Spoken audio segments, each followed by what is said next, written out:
சமீபத்தில கடலூரிலே மக்காச்சோள வயல்வெளியில வேலை பார்த்துக்கிட்டு இருக்க தொழிலாளர்கள், விவசாய பணியாளர்கள் அவங்க வந்துட்டு மின்னல் தாக்கி பரிதாபமாக ஒரு 4 பேர் உயிரிழந்துட்டாங்க. இது வந்து மிக மிக சோகமான ஒரு சம்பவம். அரசு தரப்புல வந்துட்டு இழப்பீடாக தலா ரூ. 5,00,000 அறிவிச்சிருந்தாங்க. இப்ப நெறைய பேர் வந்து கேள்வி எழுப்புனாங்க. ஏங்க நீங்க இந்த கள்ளச்சாராய சாவுக்குலாம் வந்துட்டு ரூ. 10,00,000 அந்த மாரி ஒதுக்குறீங்க. இதுக்கு மட்டும் ரூ. 5,00,000 ஒதுக்குறீங்களா அப்படின்ட்டு. கள்ளச்சாராயம் குடிச்சதுக்காக இவ்வளோ குடுக்குறாங்களே அப்படிங்கிற மாரி கணக்கு கிடையாது. அந்த கள்ளச்சாராயத்துக்கு வந்து அரசின் நிர்வாக தவறும் காரணம் அப்படிங்கிறத மனதில் வைத்துக்கொண்டு தான் அரசாங்கம் வந்துட்டு அத 10,00,000 குடுக்குறாங்க. இன்னொரு விதத்தில அதை வந்து ஒரு பெரிய அரசியலாக்கிறக்கூடாது அப்படிங்கிறனால வந்துட்டு அந்த பாதிக்கப்பட்ட மக்களுக்கு வந்து அந்த மாரி நிவாரணத் தொகை வந்து உயர்த்தி குடுக்குறாங்க.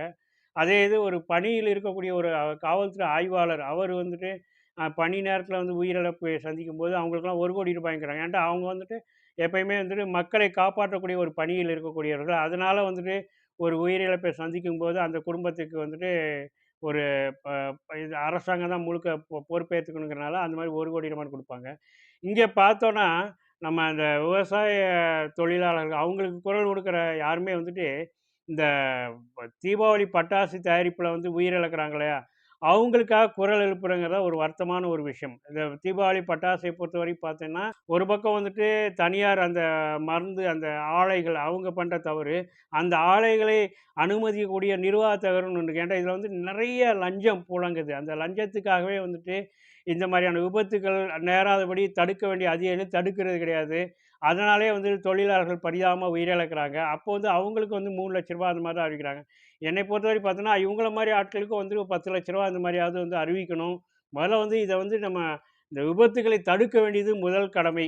ஏன்னா, அப்படி விபத்து நேர்ந்து விட்டால் அவங்களுக்கு வந்து இழப்பீடு வந்து கூடுதலா கொடுக்கணும். அதை வந்துட்டு மக்கள் வந்துட்டு குரல் எழுப்பணும். ஏன்னா மக்களுக்கும் இதில வந்து பொறுப்பு இருக்குது. ஏன்டா நாம வந்துட்டு வெடிபொருட்களை வாங்கி இந்த தீபாவளிக்காக பயன்படுத்துறதில, அதனால தான் அவங்களும் வந்து தயாரிக்க வேண்டிய ஒரு கட்டாயத்துக்கு இருக்கிறாங்க. அதனால உயிரிழப்புகளை சந்திக்கிறாங்க. ஆக வந்துட்டு மக்களாகிய நாம் வந்துட்டு இதுக்கு வந்து குரல் கொடுக்கணும். அதுக்காக தான் நான் வந்து இந்த வீடியோ பேசியிருக்கிறதே. ஆக நாம அந்த தீபாவளி பட்டாசு தயாரிப்பு தொழிலாளர்கள், அதில வந்து உயிரிழக்கக்கூடியவர்கள், அதில வந்து காயமடைகிறவங்கலாம் ரொம்ப கொடூரமானதா இருக்கும். தீக்காயம்ங்கிறது வாழ்நாள் முழுக்க அதோட வேதனைய அவங்க அனுபவிச்சுட்டு இருப்பாங்க. ஆக அவங்களுக்கான இழப்பீடுங்கிறது கூடுதலாக இருக்க வேண்டும் என்பதற்கு வந்து நம்ம மக்கள் எல்லோருமே குரல் எழுப்ப வேண்டும். அதற்காகத்தான் இந்த வீடியோ நான் பேசியிருக்கேன். இத நீங்க புரிஞ்சுப்பீங்கன்னு நெனைக்கிறேன். நன்றி, வணக்கம்.